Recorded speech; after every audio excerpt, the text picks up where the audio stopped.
Good morning. It's Friday morning.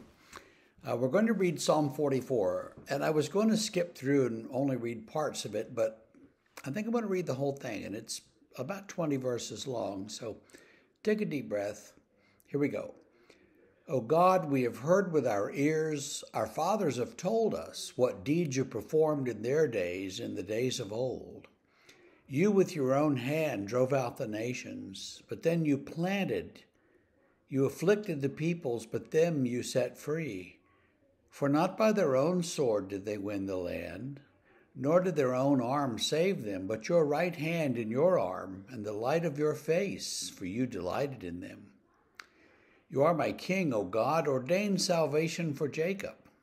Through you we push down our foes. Through your name we tread down those who rise up against us.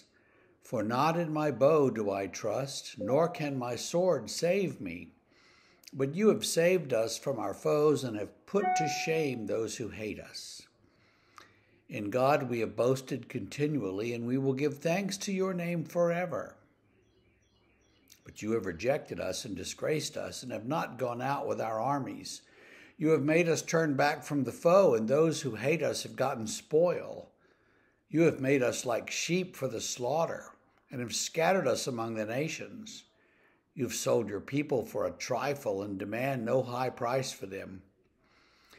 You have made us the taunt of our neighbors, the derision and scorn of those around us. You have made us a byword among the nations, a laughing stock among the people. All day long my disgrace is before me, and shame has covered my face. At the sound of the taunter and reviler, at the sight of the enemy and avenger. All this has come upon us, though we have not forgotten you, and we have not been false to your covenant.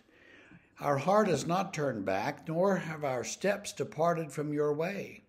Yet you have broken us in the place of jackals and have covered us with the shadow of death. If we had forgotten the name of our God, or spread out our hands to a foreign god, would not God discover this? For he knows the secrets of the heart. Yet for your sake we are killed all the day long. We are regarded as sheep to be slaughtered.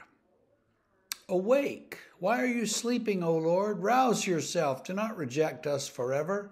Why do you hide your face? Why do you forget our affliction and oppression?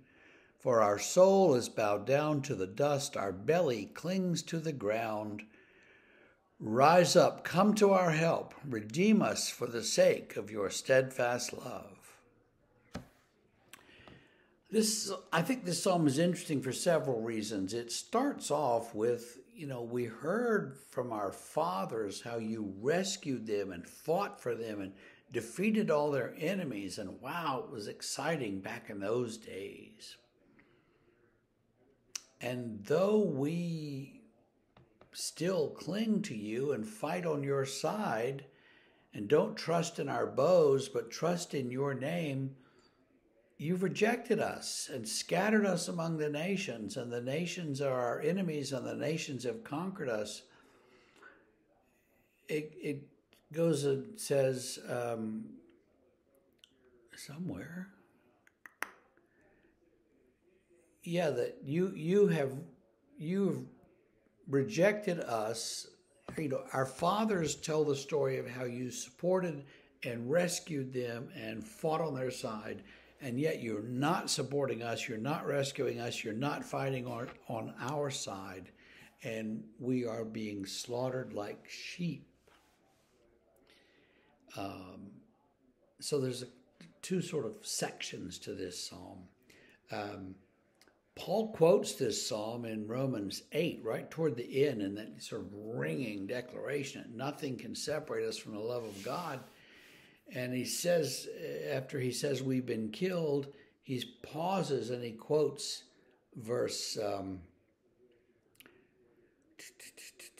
22, for your sake we are killed all the day long. We are regarded as sheep to be slaughtered, which sort of sticks out funny in that reading as you read it, the places we usually read it. But when you quote that in the middle of a funeral, for instance, you don't have a chance to say, well, this is what this means. you just have to go with it.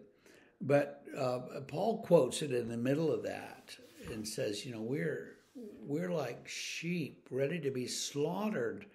God, what are you doing? Well, here the psalmist says, wake up, God, rouse yourself, wake up, get up, come on, help us. That is not what Paul's doing in Romans, obviously, but the psalmist is not afraid to say that to God. Wake up, God, get with the program, do what you used to do, save us. That's pretty honest, and most of us are scared to pray like that, I think.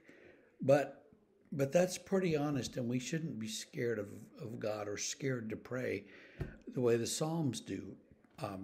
One of the things about the Psalms is that you can pray them as prayers, and so if you're feeling oppressed by enemies, read the Psalm and pray the Psalm. Well, that's what we have today, and we will see you tomorrow. Have a great day.